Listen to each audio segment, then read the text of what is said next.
Still many questions about Joe Biden's acuity and ability to maintain his status as the presumptive nominee of the Democratic Party here. It's day 2 of the NATO summit in Washington. He'll be holding forth with bilateral meetings and a big dinner tonight in which a lot of eyes will be on him. But another disruption as Democrats in Washington fail to seek consensus on this.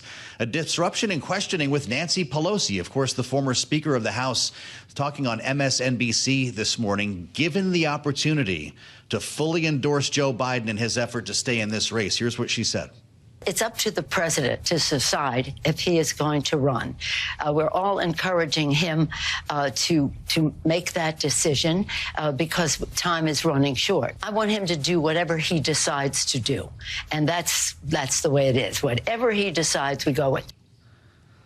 Whatever he decides, not exactly is a full-throated endorsement as we add Bloomberg Politics editor Laura Davison to the mix. Laura, it's great to see you. Did that just make Joe Biden's campaign more difficult? This is very difficult for him because, you know, if you'll recall, he has said he's already decided. So having top Democrats come out and say, oh, well, the president needs to make up his mind really undercuts that messaging that he's been trying to send out. And what we're not hearing from Pelosi, as well as the number 2 House Democrat, Katherine Clark, came out today and said, look, it's the president's decision to decide, not I'm with Joe Biden and he should be our nominee. Those are 2 very different messages. Yeah, language is very important here. I would also note that despite the questions today about House Speaker Nancy Pelosi, there are others who are being even more definitive, or Speaker Emerita, I should say. Congressman Pat Ryan of New York becoming the 8th now to go on the record and say, and this is a quote, he posted this on X, I am asking Joe Biden to step aside. For all of the talk in just the last 24 hours on the idea that maybe the campaign had been able to stop the bleeding, if you will, we're still getting this trickle, Mikey Sherrill yesterday, Pat Ryan today. It's not necessarily ending.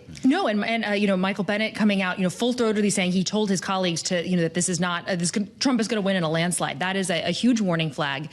The thing that was also interesting about Pelosi's comments earlier is she said to hold off any criticism of the president or calls for him to step aside until after Thursday's press conference. That wasn't stop talking about it. Let's let this matter go to rest. This is let's wait until Thursday. That gives the president a little bit more time to potentially shore up his defenses. But still, we could see a dam break, you know, 24 hours, 36 hours from now. So this is still some sort of quasi deadline on Thursday. News conference at NATO. We've been talking about it for days now.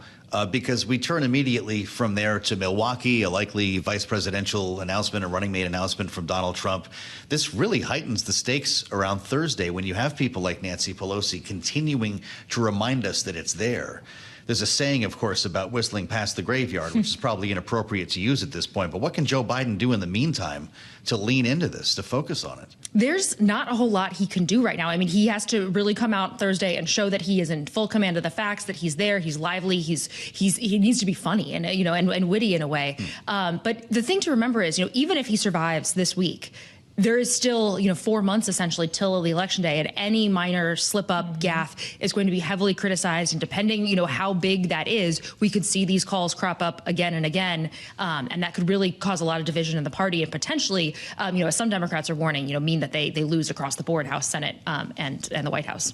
Of course, while all the Democrats are infighting, if you will, or trying to coalesce around a message, it does seem by and large Republicans, including the Republican presumptive nominee, Donald Trump, are staying out of it for the most part, though he has said in a few interviews in recent days the idea that he does believe Biden will be the nominee. Trump himself was at a rally in Florida yesterday alongside a senator from Florida, Marco Rubio. Got some hints, teasing, if you will, that potentially Rubio could be his vice presidential pick. But will we really find that out before the convention starts next week? You know, this is the big question.